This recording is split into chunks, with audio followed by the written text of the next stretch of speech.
In this video, I will tell you how to make complex organic molecules in GaussView by using ChemDraw. So I will make a molecule in the GaussView. For example, this is the molecule which I want to make. So I will repeat it again, though I have already made it. So this is the benzene template of it, and now I will add a bond. Then again a benzene template. After that, some bonds to add fluorine atoms. Now, first of all, make it a pyridine ring, nitrogen, and there we'll add fluorine, and just double click it and the atom will be repeated here.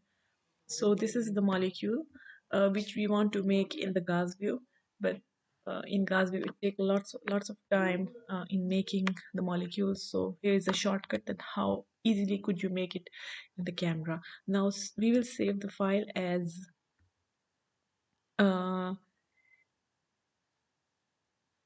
we will save it as a mole extension. In ChemDraw it is a CDX extension, but as we want to open this file in the GaussView, so we will change the extension to mole.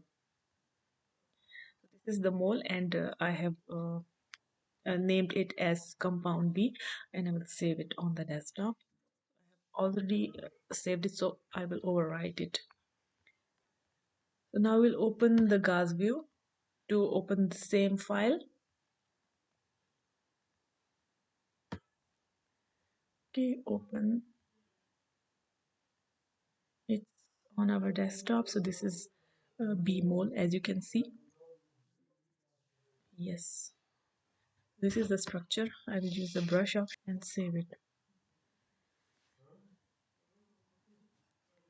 Now I will save it as GJF extension to use it in Gaussian. So here is my molecule. I also want to add the name. So this is the brief method how you could use ChemDraw to make a complex structure very easily in the Gausview. Okay, thank you so much.